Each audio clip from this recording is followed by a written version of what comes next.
The channel study with Praveen. तो इस video में हम लोग डिस्कस करेंगे कि जैसा कि आपको पता है कि आपका एसएससी सीपीओ 2022 का आपका कल मार्क्स रिलीज़ हो गया है।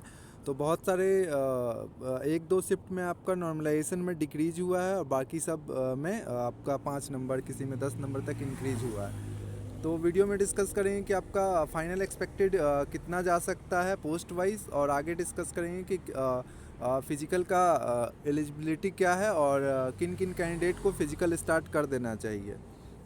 तो चलिए वीडियो को शुरू करते हैं। अगर आप चैनल पर नए हैं तो प्लीज़ चैनल को सब्सक्राइब कर लीजिएगा।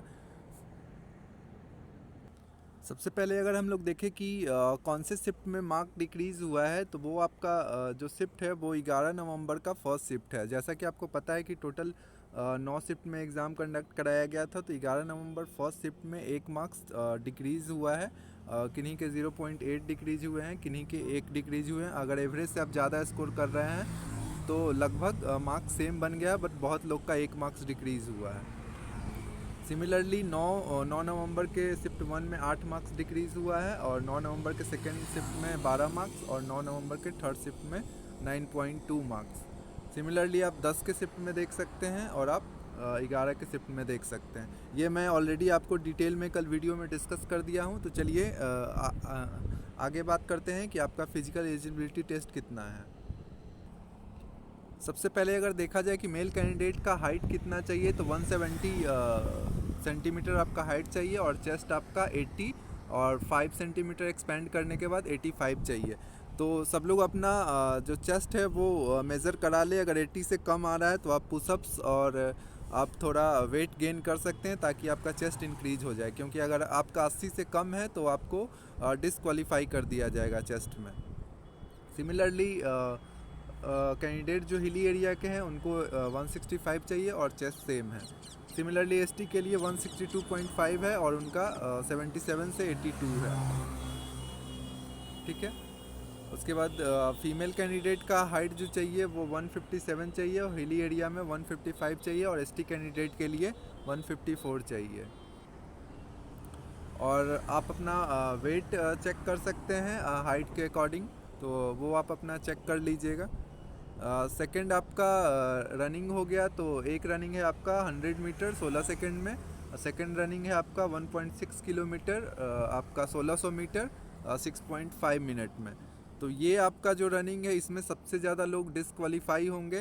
तो जैसा कि आपको पता है कि इस बार 4000 प्लस वैकेंसी है मेल और फीमेल कैंडिडेट मिला के, तो आपका जो कट ऑफ है बहुत कम जाने वाला है, क्योंकि बहुत लोग कैंडिडेट ऐसे हैं जो सीपीओ का फॉर्म तो फिलअप कर दिए हैं बट वो फिज़िकल का प्रिपरेशन नहीं कर रहे हैं। अगर आप फिज़िकल का प्रिपरेशन पहले से नहीं कर रहे हैं तो अभी से अगर आप बॉर्डर पे भी जस्ट पास किए हैं, कट ऑफ को क्रॉस किए हैं, तो आपको फ़िज़िकल का डेफिनेटली करना चाहिए। जो लोग भी फिज़िकल का प्रिपरेशन करेंगे मैक्सिमम क्वालिफाई होने का चांसेस बहुत हाई रहेगा, क्योंकि आपका जो रनिंग है वो बहुत डिफ़िकल्ट टास्क है, इसके लिए आपको टाइम देना पड़ेगा। और आपका जो फिज़िकल टेस्ट है वो आपका लगभग मिड फरवरी में स्टार्ट हो जाएगा, क्योंकि एसएससी अब ज़्यादा आपको टाइम नहीं देगा, तो आपको 1 महीना 15 दिन या 10 दिन ज़्यादा से ज़्यादा टाइम मिलेगा, उसमें आपको फिज़िकल का प्रिपरेशन करना है। सिमिलरली लॉन्ग जंप आपका 3.65 मीटर है, आपको 3 चांस दिया जाएगा। रनिंग में आपको एक ही चांस दिया जाएगा, ये बात आपको ध्यान रखना है कि रनिंग में एक चांस दिया जाएगा, बट लॉन्ग जंप में 3 चांस, हाई जंप में आपको 1.2 मीटर 3 चांस, और आपका शॉर्ट पुट में 3 chance 4.5 metre. Similarly female candidate का आपका 18 सेकेंड में 100 मीटर है, और मेल को 16 सेकेंड में। और आपका जो लॉन्ग रनिंग है वो 800 मीटर है और 4 मिनट फीमेल कैंडिडेट का। लॉन्ग जंप 2.7 मीटर और हाई जंप 0.9 मीटर। तो इस तरह से आप देख सकते हैं कि आपका ये फिजिकल एजिबिलिटी टेस्ट है। फीमेल के लिए आपका जो चेस्ट मेजरमेंट है वो नहीं होगा। एनसीसी कैंडिडेट का जिनका सी सर्टिफिकेट है उनको 10 मार्क्स मिलेगा, और बी सर्टिफिकेट वाले को 6 मार्क्स मिलेगा, और ए वाले को 4 मार्क्स मिलेगा। आप अपने स्कोर कार्ड में भी चेक कर सकते हैं कि आपको कितना मार्क्स मिला है टीयर 1 में। अगर आप एनसीसी में यस किए होंगे तो अपना डिटेल सबमिट किए होंगे तो आपको वहाँ पे मार्क्स शो कर रहा होगा। कट ऑफ देखने से पहले हम लोग देख लेते हैं कि आपका कैटेगरी वाइज कितना वैकेंसी है मेल और फीमेल में। तो देखिए पोस्ट वाइज आपका बीएसएफ में अगर हम लोग देखते हैं तो आपका टोटल मेल कैंडिडेट का 336 वैकेंसी है और सीआईएसएफ में आपका 77 वैकेंसी है। तो देखिए सबसे ज़्यादा अगर कट ऑफ जाएगा तो आपका दिल्ली पुलिस में जाएगा, ठीक है, क्योंकि यहाँ पे टोटल नंबर ऑफ़ वैकेंसी आपका जो ओपन में है वो 180 ही है, ठीक है। और आपका सेकंड आपका सबसे कम वैकेंसी है आपका सीआईएसएफ में। सीआईएसएफ में आपका मात्र 86 वैकेंसी है। थर्ड आपका है थर्ड आपका एसएसबी है, एसएसबी और आपका आईटीबीपी है। ये सब में लो वैकेंसी है। सबसे ज़्यादा वैकेंसी आपका सीआरपीएफ में है।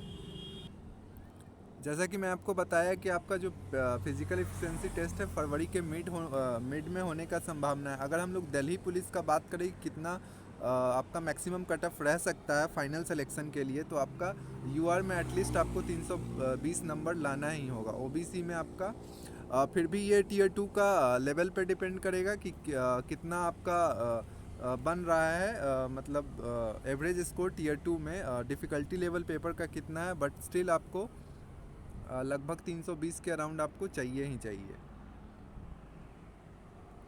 सेकंड ओबीसी का आपका 312 के अराउंड रह सकता है, ईडब्ल्यूएस का 307 के अराउंड, एससी का 292 टू 295 रह सकता है और एसटी का 280 रह सकता है। ये दिल्ली पुलिस के लिए। अदर पोस्ट में आपका सीआईएसएफ का है, उसका सबसे हाई कट ऑफ जाएगा। जैसे सीआईएसएफ का आपका यूआर में कम से कम आपको 290 से 300 के बीच लाना पड़ेगा, ठीक है। और सबसे लोएस्ट कट ऑफ आपका सीआरपीएफ में जाएगा। जैसा कि मैं आपको बताया कि सीआरपीएफ का सबसे नंबर ऑफ पोस्ट आपका सबसे ज़्यादा है, 3000 के अराउंड सीआरपीएफ में ही पोस्ट है। तो सीआरपीएफ का अगर बात करें कि सीआरपीएफ में कितना कट ऑफ रह सकता है, तो उसका सबसे मिनिमम रहेगा और वो इस प्रकार रह सकता है। यूआर में 265, ओबीसी में 260, ईडब्ल्यूएस में आपका 254 और आपका एससी का 245 और एसटी का 225। इसमें ±5 का एरर रह सकता है। एरर इसलिए रह सकता है क्योंकि आपका टीयर 2 अभी नहीं हुआ है। बहुत सारे कैंडिडेट कमेंट में पूछ रहे थे कि मैं बॉर्डर पे जस्ट क्रॉस किया, कट ऑफ को क्रॉस किया हूँ, तो फिजिकल का तैयारी करूँ या नहीं करूँ। तो मेरा तो ये सजेशन है आपको कि आप डेफिनेटली फिजिकल का प्रिपरेशन करिए, क्योंकि मोस्टली 50% कैंडिडेट ऐसे हैं जो सिर्फ फॉर्म फिलअप कर दिए हैं, वो फिजिकल का प्रिपरेशन नहीं कर रहे हैं, वो सीजीएल में चले जाएंगे या कोई और हायर ग्रेड पे में चले जाएंगे। तो आपके पास बहुत अच्छा चांस है, क्योंकि पिछले बार के कंपैरिजन में इस बार जो नंबर ऑफ़ पोस्ट है वो 3 टाइम्स है। और पैरेलली आपका सीजीएल का भी वैकेंसी चल रहा है और फिर सीजीएल का 2023 का भी वैकेंसी डिक्लेयर हो गया है, तो बहुत लोग उसमें चले जाएंगे। तो आप प्लीज़ अपना फिजिकल का पे फोकस करिए। आपको रनिंग करने के लिए सबसे पहले आप करिए क्या कि आपको लॉन्ग रनिंग पे फोकस करना है। लॉन्ग रनिंग में जैसे कि आप बहुत धीरे धीरे रनिंग करिए। 2 से 3 किलोमीटर पहले रनिंग करिए, फिर 4 से 5 किलोमीटर डेली रनिंग करिए। शुरू में आप एक टाइम कर सकते हैं 5-10 दिन, फिर आप उसको 2 टाइम तक एक्सटेंड कर सकते हैं अगर आपके पास टाइम है तो। और दूसरा कि आप टीयर 2 का जो 200 मार्क्स का आपका इंग्लिश पूछेगा उसके लिए पूरा अच्छे से फोकस करिए, क्योंकि लास्ट में आपको रनिंग होने के बाद या फिजिकल होने के बाद आपको मार्क्स से ही मेरिट बनेगा। तो आपको फिजिकल तो निकालना ही निकालना है, आपको पढ़ाई पे भी अच्छे से ध्यान देना। तो आशा करता हूँ कि आप रनिंग स्टार्ट कर दिए होंगे। अगर आप बॉर्डर पे भी हैं तो अगर वीडियो अच्छा लगे तो प्लीज़ लाइक दिस वीडियो, और अगर आप चैनल पे नए हैं तो please subscribe my channel. Thank you so much for watching this video. Have a nice day.